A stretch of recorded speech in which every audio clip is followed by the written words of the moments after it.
کے بعد سورہ یاسین پڑھنے کی فضیلت۔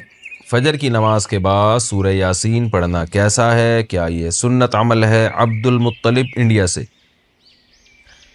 مسند دارمی کی حدیث ہے کہ نبی صلی اللہ علیہ وسلم نے فرمایا جس نے صبح سورہ یاسین کی تلاوت کی تو اللہ تعالیٰ اس کے اس طرح کے الفاظ ہیں کہ اس کے سارے کام پورے ہو جائیں گے، لیکن یہ حدیث سند کے لحاظ سے بہت زیادہ ضعیف ہے۔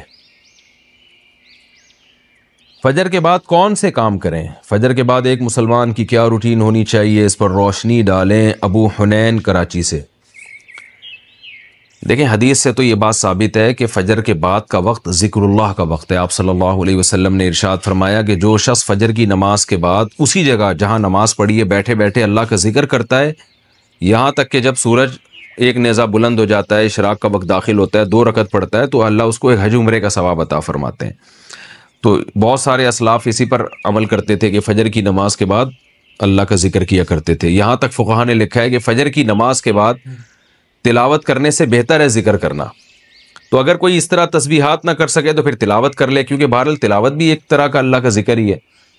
تو یہ وقت جو ہے نا ذکر اذکار کا وقت ہے، سب سے بہتر ہے ذکر کرے، وہ نہیں تو پھر تلاوت کرے۔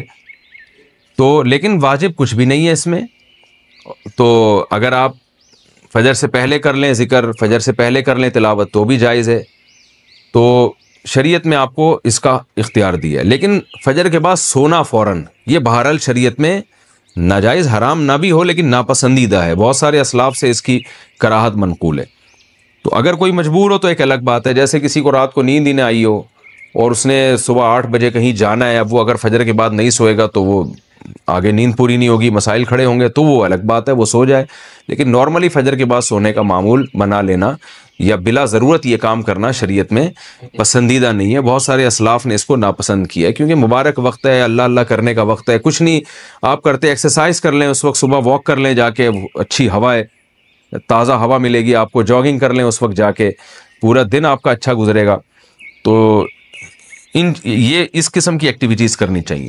اور دوسری بات نبی صلی اللہ علیہ وسلم نے فرمایا بورک لامتی فی بکورہا، اللہ تعالیٰ نے میری امت کے کاموں میں برکت رکھی ہے صبح کے وقتوں میں۔ تو جتنے بھی کام جو صبح کے وقت میں کیے جائیں اس میں اللہ نے برکت بہت رکھی ہے۔ تو اس میں ایکسرسائز بھی کی جا سکتی ہے، اس میں پڑھا بھی جا سکتا ہے، کاروبار بھی کیا جا سکتا ہے۔ لوگ کہتے ہیں ہم اس وقت کاروبار کیسے کریں، دکانیں بند ہوتی ہیں۔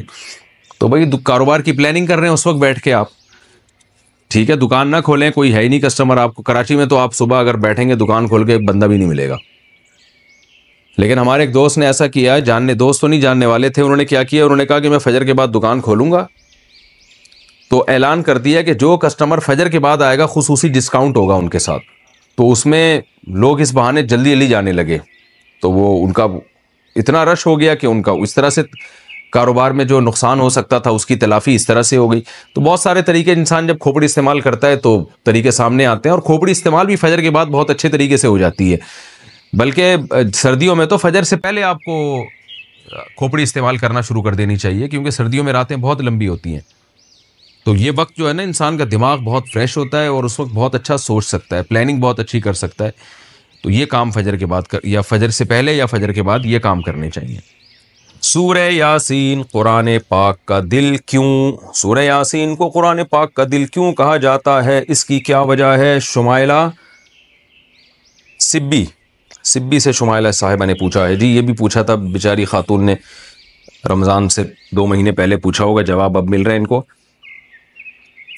جی سورہ یاسین کو قرآن پاک کا دل کہا گیا ہے جس حدیث میں